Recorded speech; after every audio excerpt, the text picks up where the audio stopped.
vai morrer amanhã, ou depois de amanhã, ou quem sabe na próxima semana. O fato é, um dia todos nós vamos morrer. Quando foi a última vez que você parou pra pensar na morte? Não num pesadelo, não num susto, tô falando de verdade, parado, encarando o fato que um dia tudo isso vai acabar. Provavelmente nunca. E tá tudo bem, a gente é treinado a evitar esse assunto. Empurramos pra depois, fingimos que é um assunto distante, fingimos que é distante, que só acontece com quem já é velho, com quem já viveu o suficiente. Mas se eu te dissesse que ela pode estar muito mais perto do que você imagina. Eu tinha 11 anos quando eu participei do meu primeiro enterro. No meio de uma sala de gente chorando, eu fiz a pior coisa que alguém poderia ter feito num funeral. Eu comecei a rir. E não era porque eu achava graça do assunto ou porque alguém me contou uma piada. Era porque ninguém nunca tinha me ensinado o que fazer para lidar com aquele tipo de dor. Esse vídeo não é sobre o que vem depois da morte. É sobre o momento em si. E sobre por que insistimos em não falar disso. Se você já perdeu alguém, tem medo de morrer, ou nunca parou pra pensar nisso, fica comigo até o final.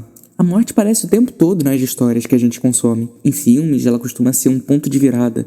Em momentos que o herói perde alguém e amadurece. Como, por exemplo, o nosso famoso Homem-Aranha, que sempre vem perdendo alguém nos filmes. Ou em algum clímax em que ele tem que derrotar um inimigo antes do fim. Nos desenhos funciona bem diferente. A ausência de um personagem vira memória. A trama passa a girar em torno do que ele deixou pra trás. Como por exemplo da Rose Quartz em Steven Universo, que ela é constantemente lembrada no desenho. E ela é tão importante quanto qualquer outro personagem vivo. Tem um caso à parte, quando a morte ganha corpo, quando ela vira um personagem. O mais famoso é o esqueleto de manto preto com a foice, o ceifador. Essa imagem nasceu na Europa durante a Peste Negra, quando a colheita e o tempo já estavam ligados à simbologia da morte. De lá pra cá, cada obra decidiu dar sua personalidade diferente pra essa mesma figura. E a morte tem diferentes personalidades, como o burocrata compassivo, gentil e calmo, como em Sandman tem um filósofo melancólico que questiona a própria função e sente a dor humana de perto, como o Sétimo Selo, e tem um alívio cômico, azarado, ranzinza e sempre caindo em armadilhas idiotas, como o de Billy Band. 3 versões do mesmo personagem, 3 formas diferentes de encarar a mesma pergunta. Isso não é o caso, a morte não tem uma forma definida, então cada história projeta ela o que entender melhor. Talvez por isso, mesmo sem nunca ter parado pra pensar nela como personagem, você provavelmente já parou pra pensar nela como uma ideia. Todos têm um jeito diferente de pensar como a morte seria. O imaginário popular e a liberdade criativa de algo que não possui uma forma abre um leque de pensamentos. Afinal, todo mundo tem medo de morrer. Alguns possuem menos medos que outros, mas é aquele ditado: quem tem cu tem medo. A gente quer viver, a gente tem essa vontade por instinto da própria natureza humana. E esse medo fica mais visível quando começamos a participar de funerais. E cara, se tem alguma coisa complicada, são eles,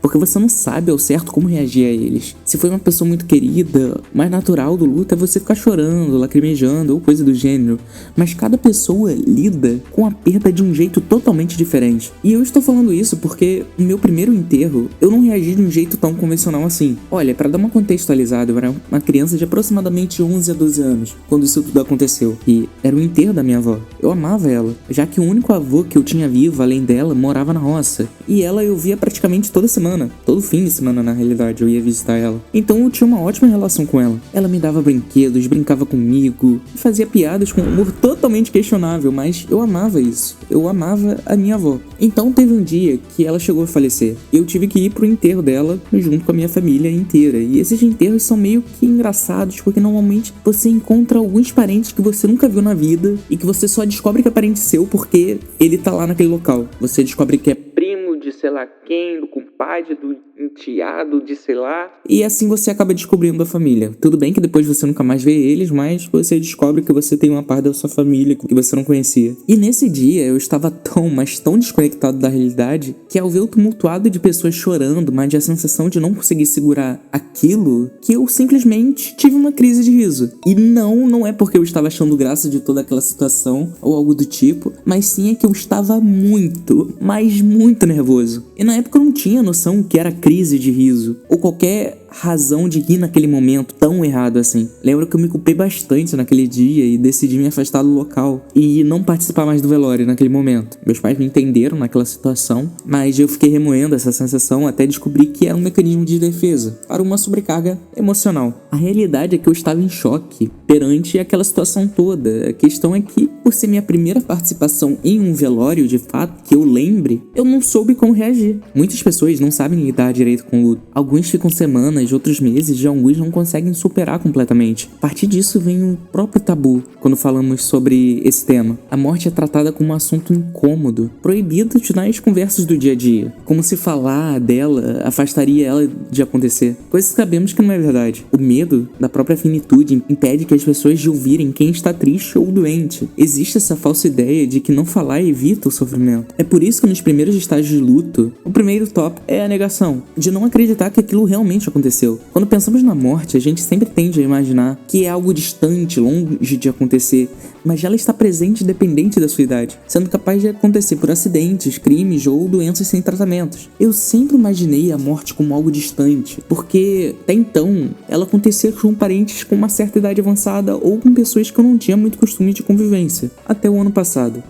Vai fazer quase um ano que minha prima não está mais aqui. A gente não era muito próximo, mas eu tinha uma idade próxima à da dela, quando ela acabou descobrindo que estava com uma doença em um estado muito avançado. Lembro que houve uma comoção enorme da família por conta dela, pois ela era uma pessoa querida, ela era amada. Também muito nova para estar passando por tudo aquilo. Ela tinha acabado de se formar em psicologia, atuava na área infantil, especificamente na área de crianças com autismo, né? Ela adorava fazer tratamentos de coisas desse gênero. Embora eu não fosse próximo a ela, ela era uma boa pessoa, e eu sabia disso. Ela tinha um namorado gentil, que ainda não teve tempo de se apresentar para a família, mas no momento que ela mais precisava, ele não saía de perto dela. Ele chegava a dormir naquele hospital quando ela estava internada, e ela ficava segurando um ursinho de pelúcia que ele tinha dado para ela no Dia dos Namorados. Bem, infelizmente ela não acabou resistindo e acabou partindo. Eu acho que esse foi um dos velórios mais tristes que eu presenciei até então. Dava pra ver que a família inteira estava arrasada com a perda dela, principalmente a mãe, que estava sentindo uma dor absurda por ser sua única filha. Mas a parte que ficou na minha cabeça naquele dia foi o namorado dela, que honestamente ele estava arrasado. E como uma última forma de mostrar um carinho, foi entregar o mesmo ursinho de pelúcia para ela, ao invés de flores no caixão.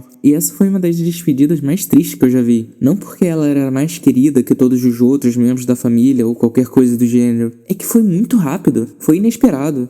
Algo que eu achava que só acontecia de longe aconteceu na minha família. E esse processo de luto que teve foi o pior, pois tiveram outros encontros de famílias, né, depois desse evento, que algum parente chorava lembrando dela, principalmente a mãe. Ela não se sentia bem ficar junto com a família. E não tem como julgar esse tipo de postura vindo dela. É a filha dela. Não tem como ela não ficar remoendo esse luto. Aliás, isso afetou até quem não era próximo dela. Eu lembro que isso afetou até meu jeito de pensar sobre esse tema em si. Agora, algo que eu via tão distante, eu via nas minhas costas. Algo realístico e possível de acontecer a qualquer instante. Eu mudei a minha postura e meu jeito de viver depois daquilo. É como se eu tivesse rompido a sensação de segurança que eu tinha sobre a morte, me obrigando a reavaliar minhas próprias prioridades sobre quão frágil a gente é de um certo modo. Não sendo especificamente como uma reavaliação pessimista, mas sim uma positiva, me ajudando a focar no que realmente importa, o presente. Sabe, aquela famosa frase do aqui e agora? Pois é nesse tipo de situação que nós percebemos o quão incerto é o futuro.